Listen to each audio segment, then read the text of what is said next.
Hello friends, स्वागत है आप सभी का हमारे यूट्यूब चैनल पर। और आज हम जो है संविधान की दूसरी वीडियो को लेकर आए हैं, जिसमें सबसे इम्पोर्टेंट और सबसे अहम भाग संविधान का है, जिसके बारे में हम आज चर्चा करेंगे। वो है प्रस्तावना।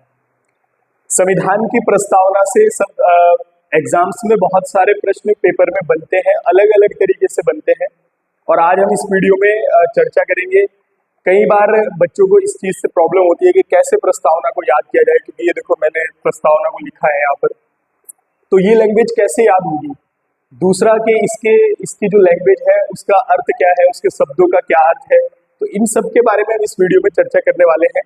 और पहले मैं आपको प्रस्तावना बताऊंगा कि प्रस्तावना होती क्या है, पढ़कर इसका प्रयास करेंगे समझने का। अगर ये ना समझ आई तो मैं इसको आपको पार्ट्स में बताऊंगा, और वो बहुत इंपॉर्टेंट है। उससे 100% आपको जो है प्रस्तावना की शब्दावली और प्रस्तावना को जो है आसान तरीके से आप जो है समझ सकते हैं। सबसे पहला पॉइंट यहाँ से बनता है कि संविधान में प्रस्तावना किस देश के संविधान से ली गई है। क्योंकि आप लोगों को पता है, अगली वीडियो में जब हम बात करेंगे इसके बारे में, कि हमने बहुत सारे देशों के लगभग 9 देशों से जो है स्रोत लिए हैं संविधान के, अलग अलग चीजों को। कई बार ये भी कहा जाता है कि क्या संविधान जो भारत का है वो नकल है। नहीं, ऐसा नहीं है। हमने चीजों को लिया है, लेकिन अपने अनुरूप डालने का प्रयास किया है भारत की परिस्थिति को देखते हुए। जैसे हमने कोई अगर किसी देश से कोई प्रावधान लिया है किसी उसके संविधान से, तो उसको हमने यहाँ के हिसाब से जो है उसको चेंज किया है। वो लिया वहां से है, लेकिन चेंज अपने हिसाब से यहाँ पर हमने किया है। ठीक है, तो आज हम बात करते हैं प्रस्तावना की। सबसे इंपॉर्टेंट चीज है कि प्रस्तावना की जो परिभाषा है, यानी कि प्रस्तावना कहाँ से हमने ली गई है।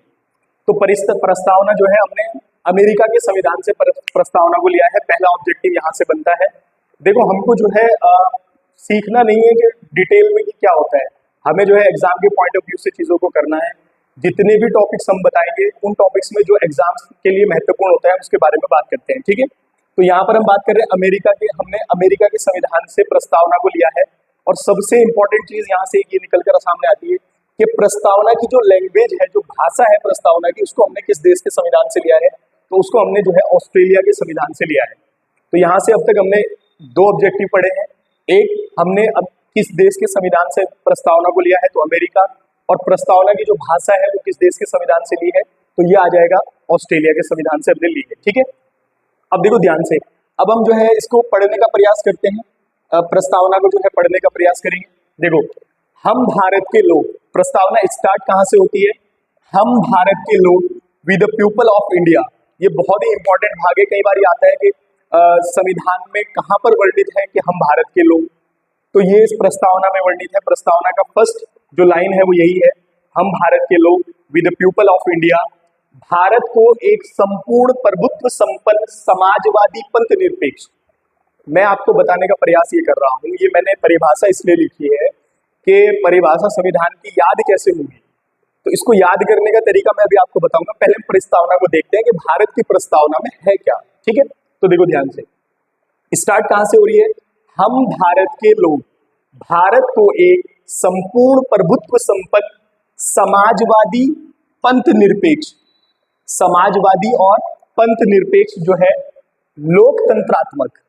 अब देखो, ये शब्दावली जो प्रयोग की गई है, समाजवादी, पंथ निरपेक्ष, लोकतंत्रात्मक, इसका हर एक वर्ड का, हर एक शब्द का जो है अर्थ बताने का प्रयास मैं करूंगा, आपको समझ आ जाएगा। ठीक है, तो देखो, हम भारत के लोग भारत को एक प्रभुत्व संपन्न समाजवादी पंथ निरपेक्ष लोकतंत्रात्मक गणराज्य बनाने तथा उसके समस्त नागरिकों को सामाजिक, आर्थिक और न्यायिक, सामाजिक, आर्थिक और न्याय, विचार, अभिव्यक्ति, विश्वास, धर्म और उपासना की प्रतिष्ठा और अवसर की समानता, अवसर की समता प्राप्त करने के लिए तथा उन सब में व्यक्ति की गरिमा और राष्ट्र की एकता और अखंडता सुनिश्चित करने वाली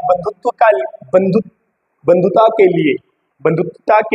लिए दृढ़ संकल्प होकर अपनी इस संविधान सभा में आज 26 नवंबर 1949, 26 नवंबर 1949 को, यानी कि जिस दिन ये लागू किया, हमने बनकर तैयार हुआ संविधान, उस दिन की बात कर रहा है, लागू नहीं, जिस दिन तैयार हुआ बनकर, मिति मार्ग शीर्ष शुक्ल सप्तमी, मिति मार्ग ये तिथि है, मिति मार्ग शीर्ष शुक्ल सप्तमी संवत 2006 को संविधान को अंगीकृत समर्पित और अधिनियमित करते हैं। ये थी संविधान की प्रस्तावना। यहाँ पर आपने जो है इसकी अलग से एक लैंग्वेज आपको लग रही होगी डिफिकल्ट है कि सर ये याद कैसे होगी, तो इसको याद नहीं करना है, बल्कि ये पेपर में नहीं पूछी जाती है कि कहाँ से है।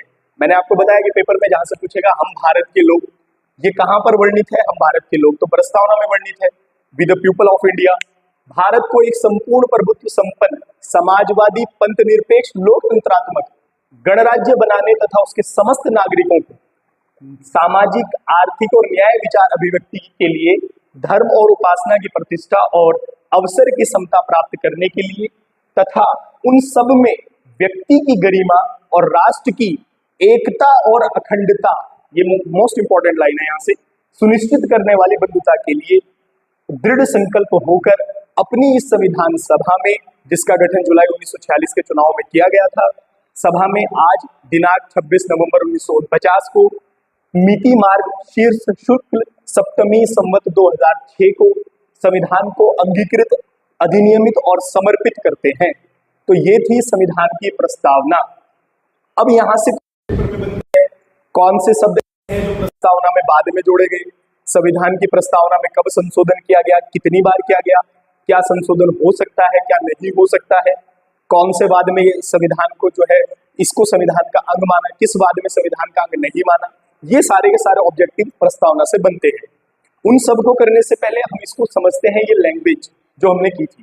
तो देखो इस लैंग्वेज को समझने का एक बहुत ही आसान तरीका है, मैं आपको बता देता हूँ। तो हमने अभी जो है प्रस्तावना की शब्दावली को पढ़ा, प्रस्तावना की परिभाषा को पढ़ा, लेकिन हमें प्रस्तावना की परिभाषा को पढ़ने से कुछ भी क्लियरली समझ में नहीं आया कि क्या प्रस्तावना का उद्देश्य है और क्या इसके बारे में जो है कहा जा रहा है। तो अब हम इसकी शब्दावली को समझने के लिए हमने इसको पार्ट्स में डिवाइड किया है और यहाँ से जो शब्दावली हमने इसमें प्रयोग की गई है उसके एक एक शब्द का हम अर्थ पढ़ेंगे। ठीक है, सबसे पहले हमने 3 भाग में इसको डिवाइड किया, प्रस्तावना को, एक संविधान के स्रोत, दूसरा इसका स्वरूप और तीसरे इसके उद्देश्य। एक संविधान का स्रोत, दूसरा इसका स्वरूप और तीसरा इसका उद्देश्य। ठीक है, तो सबसे पहले हम आते हैं संविधान के स्रोत पर। देखो ध्यान से बात को सुनना, प्रस्तावना की परिभाषा याद करने की आवश्यकता नहीं है। प्रस्तावना की परिभाषा से मतलब जो शब्दावली प्रयोग की गई है, जो लैंग्वेज प्रयोग की गई है, उनके शब्दों का अर्थ समझना है बस, इसके अलावा और कुछ नहीं है इससे। ठीक है, तो देखो संविधान के स्रोत की अगर हम बात करेंगे तो सबसे इंपॉर्टेंट है हम भारत के लोग। यहाँ से स्टार्ट हुई थी प्रस्तावना हमारी, हम भारत के लोग। तो यानी कि हम कह रहे हैं कि संविधान का जो स्रोत है वो भारत की जनता है, यानी कि भारत की जनता ही जो है वो संविधान को शक्ति प्रदान करती है, क्योंकि हमारे द्वारा ये जो है बनाया गया है। तो अगर आएगा कि संविधान के स्रोत, तो यहीं से स्टार्ट हुई है प्रस्तावना कि हम भारत के लोग, और भारत के लोग कौन, भारत की जनता, यही संविधान को शक्ति और इसकी जो है इसका स्रोत माना जाता है। ठीक है, अब आते हैं हम इसके स्वरूप पर। ये इतना इंपॉर्टेंट नहीं है जितना इंपॉर्टेंट ये है। ठीक है, तो इसके स्वरूप पर हम आते हैं। सबसे पहले लिखा है संपूर्ण प्रभुत्व संपन्न। मोस्ट इंपॉर्टेंट लाइन है, अगर ये आपको समझनी है यहाँ से, संपूर्ण प्रभुत्व संपन्न राष्ट्र। हमने कहा ना, अभी हमने परिभाषा में पढ़ा संपूर्ण प्रभुत्व संपन्न राष्ट्र, है ना। तो इसका अर्थ ये है कि भारत अपने निर्णय, ये जो हमारा देश है, अपने निर्णय लेने के लिए स्वतंत्र है। हम किसी के गुलाम नहीं है, हम कोई भी अपना निर्णय ले सकते हैं। पहले हम गुलाम होते थे, लेकिन अब हम जो है क्या है, गुलाम नहीं है। हम सब अपने जो है क्या ले सकते हैं, निर्णय ले सकते हैं। इसी शब्द का अर्थ ये है कि भारत अपने सभी निर्णय, सभी डिसीजन लेने के लिए जो है फ्रीडम है, उसको स्वतंत्रता है, और हम किसी के भी गुलाम नहीं है। तो ये बात लिखी गई है संपूर्ण प्रभुत्व संपन्न, कोई भी हम निर्णय ले सकते हैं। ठीक है, दूसरा शब्द है समाजवादी। समाजवादी का अर्थ ये है कि भारत में जितने भी लोग रहेंगे, चाहे वो अमीर वर्ग का लोग हो या गरीब वर्ग के लोग हों, तो वो सब एक समान है। ये हमारा समाजवादी शब्द का अर्थ है। ठीक है, तीसरा शब्द है पंथ निरपेक्ष, मोस्ट इंपॉर्टेंट है। पंथ निरपेक्ष शब्द जो है वो मोस्ट इंपॉर्टेंट है। इसका अर्थ ये है धर्म से रिलेटेड। भारत एक पंथ निरपेक्ष राष्ट्र है, मतलब भारत का अपना कोई भी धर्म नहीं है अकॉर्डिंग टू संविधान। संविधान के हिसाब से भारत का अपना कोई धर्म नहीं है, बल्कि भारत की जनता का धर्म है। ये आपने यहाँ से ध्यान रखना है, भारत का अपना कोई धर्म नहीं है, भारत की जनता का धर्म है। और इसी को जो है कहा गया है पंथ निरपेक्ष राष्ट्र, यानी कि भारत एक जो है वो क्या है, पंथ निरपेक्ष राष्ट्र है। भारत का अपना कोई धर्म नहीं है, बल्कि भारत की जनता का धर्म है। ठीक है, उसके बाद हम आते हैं लोकतंत्रात्मक। अब ध्यान से बात को सुनना। लोकतंत्रात्मक शब्द का अर्थ है कि भारत में लोकतंत्र है, यानी कि जनता जो है, जनता का जनता के लिए शासन है। हम जिसको जो है जो सत्ता में है उसको हम चुनते हैं, निर्वाचित होता है। तो इसका अर्थ यह है लोकतंत्रात्मक राज्य है, यानी कि जो तंत्र है वो लोगों के द्वारा चुना जाता है, इसको लोकतंत्रात्मक बोलते हैं। ठीक है, उसके बाद हम बात करते हैं गणराज्य होने की। गणराज्य शब्द का अर्थ यह है कि जो भारत का प्रमुख होगा वो वंशानुगत नहीं होगा, यानी कि जैसे राजा का पुत्र राजा, राजा का पुत्र राजा। जैसे हम बात करें सऊदी कंट्री की, तो वहां पर जो है ऐसे ही वंशानुगत शासन चल रहा है, जो पहले राजा हुआ करते थे उन्हीं के जो है वंशज आज राजा है। लेकिन भारत में ऐसा नहीं है। भारत में ये जो शब्द हमने प्रस्तावना में ऐड किया है गणराज्य, गणराज्य का मतलब यह है कि भारत का प्रमुख जो है वो क्या होगा, वंशानुगत नहीं होगा।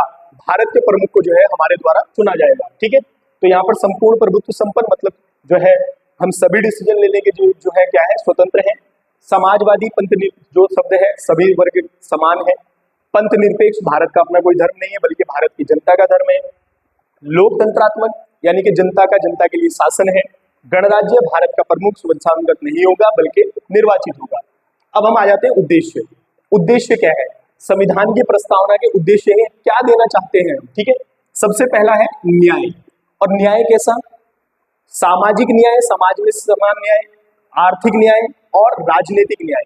यानी कि जो न्याय शब्द का उल्लेख जो है प्रस्तावना में किया गया है वो सामाजिक, आर्थिक और राजनीतिक न्याय से है। ठीक है, उसके बाद हम बात करते हैं स्वतंत्रता, यानी कि सभी लोगों को अपना जो बढ़ने के लिए, आगे बढ़ने के लिए, यानी कि कोई कार्य करने के लिए, अपने जो है वृद्धि करने के लिए जो है स्वतंत्र है भारत का हर एक नागरिक।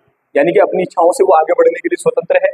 किसी को जो है परमिशन की जरूरत नहीं है, किसी का गुलाम नहीं है, बंधुआ मजदूरी नहीं है, ऐसा कुछ भी नहीं है। ठीक है, तो यहाँ से जो है ये स्वतंत्र शब्द का अर्थ है, यानी कि सभी जो है क्या है, अपने डिसीजन लेने के लिए स्वतंत्र है। ठीक है, उसके बाद हम बात करेंगे समता। समता का अर्थ है मतलब सभी लोग जो है एक समान है, अलग अलग जाति, अलग अलग कास्ट होने के बाद भी एक सब समान है। यहीं पर ये भी निकल कर आता है राष्ट्र की एकता और अखंडता से भी यही शब्द है। व्यक्ति की गरिमा, यानी कि हर एक व्यक्ति की गरिमा है, जिसको हमने 21 अंदर भी रखा है, जहां पर प्राण एवं स्वतंत्रता की बात करते हैं तो वहीं से रिलेटेड है व्यक्ति की गरिमा। ठीक है, उसके बाद राष्ट्र की एकता और अखंडता। राष्ट्र की एकता और अखंडता का अर्थ यह है, यहाँ से क्वेश्चन बनता है पेपर में। ठीक है, मतलब इतने सारे धर्म भारत में होने के बावजूद भी सभी धर्म अलग अलग हैं, सभी की परंपराएं अलग अलग हैं, सभी के संस्कृति अलग अलग है, लेकिन उसके बावजूद भी जो है भारत के सभी लोग एक साथ रहते हैं, और यही है भारत की राष्ट्र की एकता और अखंडता। ठीक है, उसके बाद बंधुता का अर्थ यह है, यानी कि जो है सभी लोग जो है आपसी भाईचारे को बढ़ाएंगे, ये उद्देश्य है प्रस्तावना का। बंधुत्वता शब्द का अर्थ है आपसी भाईचारे से। ठीक है, तो ये थी प्रस्तावना की शब्दावली, जिसको हमने परिभाषा को पढ़ा, और परिभाषा से फिर जो शब्द निकले हैं उन सभी शब्दों का हमने अर्थ समझने का प्रयास किया।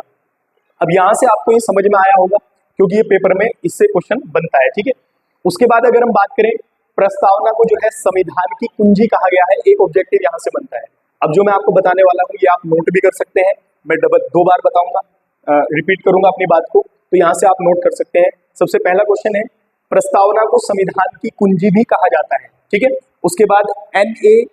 पाटिकवाला थे, जो है पाटिकवाला, उन्होंने प्रस्तावना जो है को संविधान का परिचय पत्र भी कहा है। ठीक है, ऐसा क्वेश्चन पेपर में तो नहीं आया, लेकिन ये आया है कि संविधान की कुंजी किसको कहा जाता है। ठीक है, और उसके बाद बहुत सारे लोगों ने अपने तर्क वगैरह इसके बारे में दिए हैं प्रस्तावना से, लेकिन सबसे इंपॉर्टेंट इसको संविधान की कुंजी या आत्मा भी कहा जाता है। ठीक है, अब यहाँ से एक क्वेश्चन बड़ा इंपॉर्टेंट है जो पेपर में बनता है। ठीक है, उसके बारे में बात कर लेते हैं कि क्या सर्वोच्च न्यायालय, क्या संसद जो है संविधान की प्रस्तावना में संशोधन कर सकती है, और अगर कर सकती है तो क्यों कर सकती है, और किया है तो कितनी बार किया है।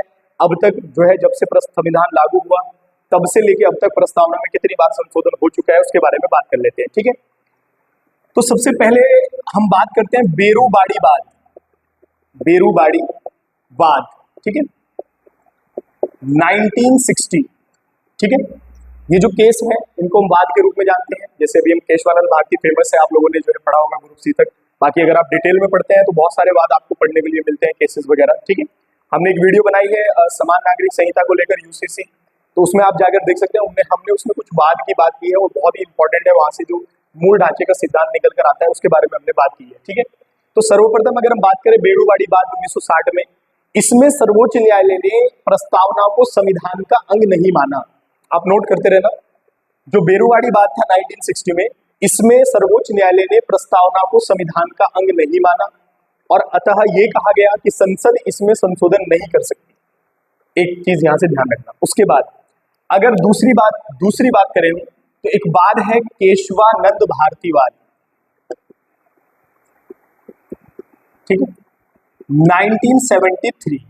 अब यहां से ध्यान रखना, केशवानंद भारतीवाद कुछ नहीं था, ये केरल में जो है संत थे, एडनीर मठ हुआ करता था, उसके जो मुखिया थे केशवानंद भारती, और वहां पर जो भूमि अधिकरण जो है अधिनियम लेकर आया गया था, उसके तहत जो है इस मठ की जो जमीन थी 500 एकड़ जमीन, उसको जो है सरकार ने अपने अंडर में कर लिया था, जिस कारण केशवानंद भारती सुप्रीम कोर्ट गए थे और ये जो है आर्टिकल 26 के तहत सुप्रीम कोर्ट गए थे। आर्टिकल 25 धार्मिक स्वतंत्रता की बात करता है और आर्टिकल 26 जो है वो धार्मिक प्रबंधन के कार्यों की स्वतंत्रता की बात करता है। तो इस आर्टिकल को लेकर संविधान के जो आर्टिकल 26 था, उसको जो मूल अधिकार है उसको लेकर जो है सुप्रीम कोर्ट गए थे केशवानंद भारती। अब वो केस क्या था, क्या जजमेंट हुए थे, वो बात अलग की है, लेकिन हम यहाँ पर बात करते हैं कि बेरुवाड़ी बात 1960 में प्रस्तावना को संविधान का अंग सर्वोच्च न्यायालय के द्वारा नहीं माना गया, अतः संसद इसमें संशोधन नहीं कर सकती। लेकिन केशवानंद भारतीवाद 1973 में सुप्रीम कोर्ट ने जो है इसको संविधान का अंग माना है प्रस्तावना को, और संसद इसमें संशोधन कर सकती है। लेकिन यहां से एक मोस्ट इंपॉर्टेंट चीज जो निकलकर सामने आती है वो है मूल ढांचा। मूल ढांचा, ठीक है, ध्यान से बात को सुनना। यानी कि जब केशवानंद भारतीवाद से हम बात करते हैं, सुप्रीम कोर्ट ने कितने सौ ऐसे केस हैं जिसमें जो है इस बात को देखकर जजमेंट दिया है। हर एक, जैसे अभी 2015 में जो बीजेपी सरकार थी वो एक बिल लेकर आई थी न्यायिक नियुक्ति आयोग, जिसमें यह था कि सुप्रीम कोर्ट के जो जज चयनित होते हैं उसमें 2 लोग सरकार के भी होंगे चयन करने में, जिसको जो है सुप्रीम कोर्ट ने मतलब खारिज कर दिया उसको, क्योंकि कहा कि ये मूल ढांचे को जो है प्रभावित करता है संविधान के, इसलिए आप इसमें जो है ऐसा नहीं कर सकते, ठीक है। तो यहां से केशवानंद भारतीवाद 1973 में सरकार ने प्रस्तावना को संविधान का अंग माना है और संसद इसमें संशोधन कर सकती है, लेकिन मूल ढांचे को नहीं छेड़ेगी। और मूल ढांचा ये है पंथ निरपेक्ष, बंधुता, प्रभुत्व संपन्न, पंथ निरपेक्ष, है ना, एकता, अखंडता, ये मूल ढांचा है संविधान का, इसको नहीं छेड़ सकती, ठीक है। अब यहां पर आता है संशोधन। सबसे इंपॉर्टेंट चीज आती है संशोधन, कि कब जो है प्रस्तावना में संशोधन किया गया। तो प्रस्तावना में जो है एक ही बार संशोधन किया गया है और वो संशोधन है 42वां संशोधन। 42वां संशोधन 1976, इंपॉर्टेंट है। संविधान की प्रस्तावना में केवल एक ही बार संशोधन किया गया है और ये आपके जो है ग्रुप सी के ऑब्जेक्टिव में बनता है। तो ये संशोधन था 42वां संशोधन 1976 और इसके तहत हमने 3 शब्द जोड़े। नंबर 1 समाजवादी, समाजवादी, ठीक है, नंबर 1 शब्द जोड़ा समाजवादी। नंबर 2 पंथ निरपेक्ष, ठीक है, और अखंडता जिसको हम बोलते हैं अखंडता, ठीक है। ये 3 शब्द जो है जब हमने संविधान की प्रस्तावना में संशोधन किया, अगर ये आता है कि कितनी बार संविधान की प्रस्तावना में संशोधन किया गया है, तो एक ही बार किया गया है और वो 1976 में 42वां संशोधन था, जिसके तहत हमने 3 शब्दों को जोड़ा गया। तो ये थी संविधान की प्रस्तावना की परिभाषा और उसकी शब्दावली। उम्मीद है आप सब लोगों को ये वीडियो समझ में आई होगी। अब हम अगली वीडियो जो लेकर आएंगे वो आएंगे भारत के संविधान के स्रोत, जो हमने दूसरे देशों से जो स्रोत लिए हैं उनके बारे में हम अगली वीडियो में चर्चा करेंगे। धन्यवाद।